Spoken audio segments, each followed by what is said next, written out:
Praise the lord. మన రక్షకుడు పరిశుద్ధుడు యేసుక్రీస్తు వారి కనికరం కలిగిన నామమున ఈ రోజున దేవుని వాక్య ధ్యానమునకు ప్రతి ఒక్కరికి మన పరిశుద్ధుని పేరట ప్రైజ్ ద లార్డ్. దేవుని యొక్క వాత్సల్యత కనికరము తన యందు భయభక్తులు నిలిపినటువంటి వారితో పాటుగా భయభక్తులు నిలపనటువంటి అన్య జనాంగం మీద కూడా దేవుని వాత్సల్యత కనపడుతూనే ఉంటుంది. ఆయా సందర్భాల్లో దేవుని ఆశ్రయించిన వారి ఎడల దేవుని యొక్క కనికరం అనేది ఒకసారి జ్ఞాపకం చేసుకుందాం. పరిస్థితి మన జీవితంలో ఎదురైనప్పుడు ఆ పరిస్థితిని బట్టి దేవుడు మనకి దండన విధించడం అనేది జరుగుతుంది. అయితే దావీదు జీవితంలో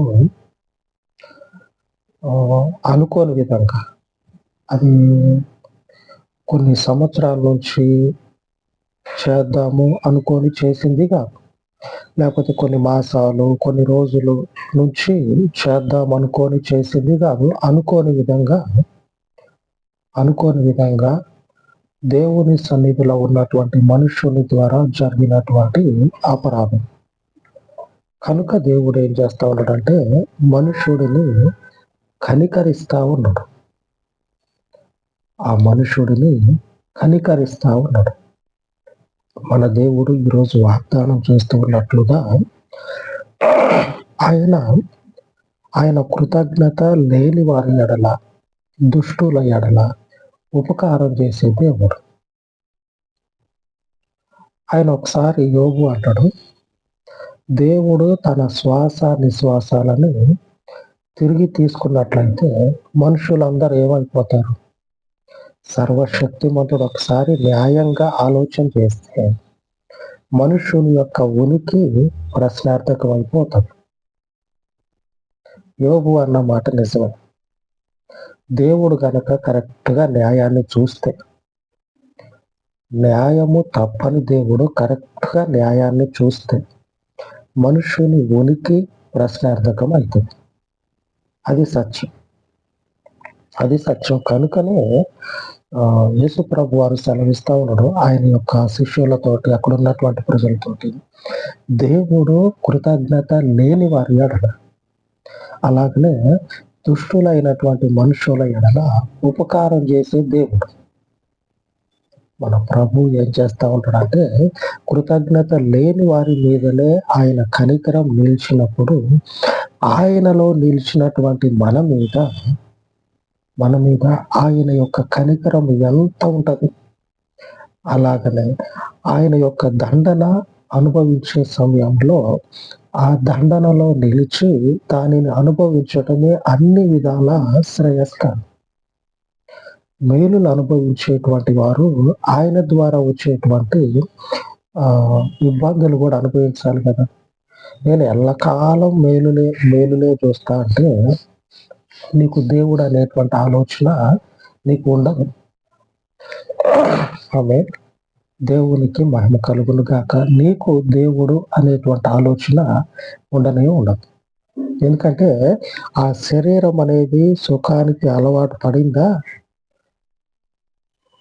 కనీస ఆలోచన, కనీస జ్ఞానం అనేది, వివేచన అనేది మనుషుడు కోల్పోతాడు. కనుకనే మన జీవితాల్లో ప్రతి సమస్య ఎదురైనప్పుడు ఆయనలో నిలిచి అనుభవించాలి. ఒకసారి మనం దావీదు జీవితాన్ని పరీక్షించినట్లయితే అనుకోని విధంగా జరిగిపోయింది. అనుకోని విధంగా జరిగిపోతే అలాగని దావీదు కృతజ్ఞత లేని వాడని చెప్పాలని అనుకుందామా? ఆ మాట ఎంత మాత్రం కూడా అనకూడదు.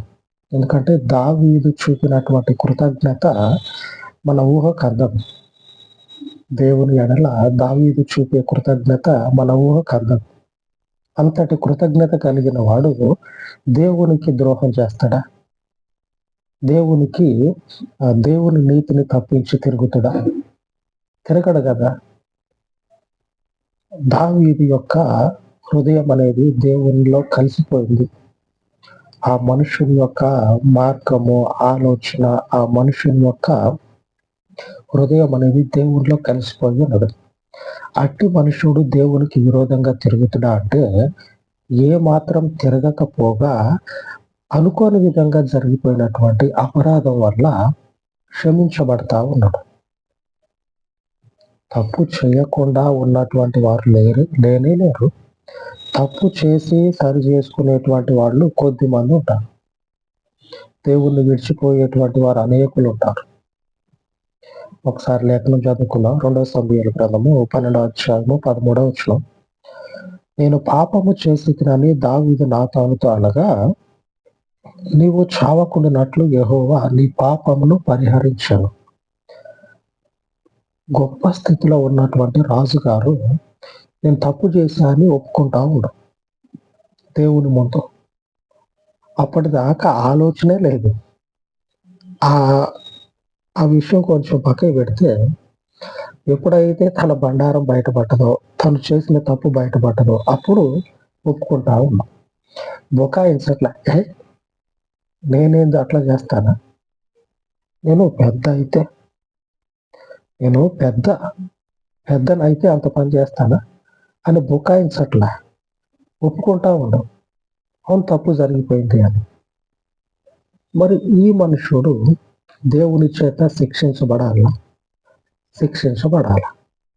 శిక్షించబడే క్రమంలో దేవునికి నేను ఎంత చేశా, దేవుని కొరకు నేను ఎంత శ్రమపడితే నీ గురించి శ్రమపడ్డా, దేవుని గురించి శ్రమపడలా. ఈ మాట అనేటువంటి వారికి సమాధానం ఇదే. నేను ఇన్ని కష్టాలు పడ్డా అంటే కష్టాలు పడింది నీ కొరకు, దేవుని కొరకు కాదు. అదేదన్నా అనాలి, చేయాలి అంటే ఆ మాట క్రీస్తుకు చెల్లుతుంది. నేను నీ గురించి శ్రమలు పడ్డా అనే మాట మాట్లాడాలంటే అది క్రీస్తుకు మాత్రమే వర్తించే మాట. ఆయన మన కొరకు శ్రమపడి మన కొరకు ప్రాణత్యాగం చేస్తేనే ఈరోజు క్రైస్తవ్యంలో మనం ఉన్నాం. మిగిలిన మతాల్లాగా రండి అని చెప్పడానికి చేర్చుకునేటువంటి మతం క్రైస్తవ్యం. అసలు క్రైస్తవ్యం అనేది మతమే కాదు, దేవుని యొద్దకు దారి. ఈ దారి క్రీస్తు త్యాగం వల్ల ఏర్పడ్డది. ఈ ఏర్పడినటువంటి దారిలో నిలిచినమంటే కారణం ఏంటంటే ఆయన పడ్డటువంటి శ్రమ. ఆయన మాత్రమే ఆ మాట పలకటానికి అర్హుడు. ఆయన మాత్రమే ఆ మాట మాట్లాడటానికి సమర్థుడు. నేను ఆ మాట మాట్లాడకూడదు. దావీదు అనొచ్చు, నేను దేవుని కోసం ఎన్నో కష్టాలు కూర్చి ప్రాణం అరిచేత పట్టుకొని ఆ సింహం నోట్లో తలబెట్టి దేవుని ప్రజలను కాపాడి ఆ గోలియాతు చేతిలో చిక్కి సావు బతుకుల మధ్యలో దేవుని సహాయం చేత బయటపడి నేను ఇట్లాగా చేస్తే దేవుడు నన్ను శిక్షిస్తాడా అనే మాట మాట్లాడవచ్చు. కానీ ఒక మాట మనం మాట్లాడుకుంటే అది మనకే వర్తిస్తుంది. ఏమిటంటే దావీదు పడినటువంటి శ్రమలు తన కొరకు పడతా ఉండవు. అన్య జనాంగాన్ని చూసినట్లయితే వారు పడే కష్టం అంతా కూడా వారి కోసమే, వారి కొరకు, వారి యొక్క కుటుంబాల కొరకు, దేవుని కోసం అయితే కాదుగా. మనము కూడా దేవుని ముందు నిలబడి నేను అది చేశా ఇది చేశా అని చెప్పేటువంటి అర్హత మనకు లేదు. మనం ఏదన్నా దేవుళ్ళో నిలిచి శ్రమ పడుతున్నాం అంటే కారణం ఏంటంటే మన కొరకు మనం శ్రమ పడతా ఉన్నాం. ఆ శ్రమకు తగ్గట్లుగా ఆయన మనకి దీవెన అనేది ఇస్తా ఉన్నాడు, ఆశీర్వాదం అనేది ఇస్తా ఉన్నాడు. ఎందుకంటే ఆయనలో నిలిచి శ్రమ పడ్డందుకు, ఆయన కొరకు పడినందుకు, ఆయన కొరకు. ఇప్పుడు మీరు నేను ఉన్నాం. దేవుని కొరకు పడేటువంటి శ్రమను ఒకసారి ఆలోచన చేస్తే దేవుని కొరకు పడేదేనా? నిజంగా ఒకసారి మనిషిలాగా ఆలోచన చేస్తే దేవుని కొరకు మనం ప్రయాసపడేటువంటి ప్రయాస ఏముంటది? ఆయన మన కొరకు ప్రయాసపడ్డాడు ప్రాణత్యాగం చేయటం కొరకు. శ్రమ అనుభవించాడు. అది సరి అయినటువంటి ఆ మాట. దేవుడు ఏదన్నా మాట మాట్లాడాల్సి వస్తే, నేను శ్రమపడ్డా అని మాట్లాడాల్సి వస్తే క్రీస్తుకు మాత్రమే వర్తిస్తుంది ఆ మాట. మనము కష్టాలకి, కడగండ్లకి, ఇబ్బందులకి, ఇరుకులకి నలిగి నశించిపోతా ఉంటే జాలి చూపించి వాత్సల్యపూర్ణుడు కదా, ఆయన కనికరం చొప్పున ఆయన యొద్దకు నడిపించబడి మన జీవితం మనం బ్రతుకుతా ఆయన కొరకు మన శక్తి కొలది ఆయన కనికరం చొప్పున ఆయన మనకిచ్చినటువంటి బాధ్యతను బట్టి ఆయన కొరకు పనిచేస్తా ఉన్నాం. ఆయన పనిని చేస్తా ఉన్నాం. ఆయన పనిని మనం చేస్తూ ఉన్నప్పుడు మనకు ఆయన దీవెన అనేది ఇస్తా ఉన్నాడు. అది అందరి విషయంలో కాకపోవచ్చు, కొద్దిమంది విషయాల్లో. ఆయన చేత పిలువబడినటువంటి వారు ఉంటారు. ఆయన కొరకు ఆయన ఏర్పాటు చేసుకున్నటువంటి వారు ఉంటారు. అట్లా ఈ కొద్ది మంది జీవితాల్లో క్రీస్తు ఉండడం మనం మీకు అర్థమవుతుంది అనుకుంటా ఉన్నా. క్రీస్తు దేవుని అభిషిక్తుడు. ఆయన దేవుని కొరకు శ్రమ పడ్డాడు. ఎందుకంటే దేవుడు నిర్ణయించి దేవుడు అభిషేకించాడు సమస్త మనుషుల కొరకు అని. ఈ క్రీస్తు శ్రమ పడిందంటే ఒక అర్థం ఏంటంటే మన కొరకు మనం శ్రమ పడతా ఉన్నాం. ఎవరి కొరకు శ్రమ? మన కొరకే కదా. దేవుని పని చేస్తే మనకు ఆశీర్వాదం వస్తుంది. మన లాభం అనేది చూసుకునే కదా మన లాభం చూసుకొని, మన స్వలాభం చూసుకొని మన యొక్క స్వార్థం అనేది ఉంది కదా. ఇట్లాగా మనుష్యుని ఆలోచన ఉంటుంది. దావీదు గనుక దేవుని ముందు ఆ మాట మాట్లాడాల్సి వస్తే అసలు ఆ మాట మాట్లాడేటువంటి పరిస్థితిలో మనం ఉండేవాళ్ళం కూడా కాదు. దేవుడు ఏమంటా ఉన్నాడు అంటే దావీదుతోటి ఆయన పాపాన్ని పరిహరిస్తా ఉన్నాడు. ఎందుకు పరిహరిస్తా ఉన్నాడంటే ఆయన ఈ రోజున చేసినటువంటి వాగ్దానాన్ని బట్టి కృతజ్ఞత లేని వారి ఎడల, దుష్టులైనటువంటి వారి ఎడల. అలాగని దావీదు కృతజ్ఞత లేని మనుషుడు కాదు, అలాగనే దుష్టుడు అని కాదు అర్థం. ఏమిటంటే ఆయన ఎడల జీవించేటువంటి వారి జీవితాల్లో పరిస్థితులు, ఆయనలో ఉన్నటువంటి వారు ఎవరైతే పరిస్థితుల వల్ల అనుకోని విధంగా తప్పులో పడితే దేవుడు ఏం చేస్తా ఉన్నాడంటే ఉపకారి అయి ఉన్నాడు. మన ఎడలో ఉపకారం చేసే దేవుడు. సరిగ్గా దేవుడు కాటా పట్టుకొని సరిగ్గా న్యాయం చూస్తే ఏ మనుషుడు కూడా జీవించి ఉండటానికి అర్హుడు కాదు. ఆమేన్.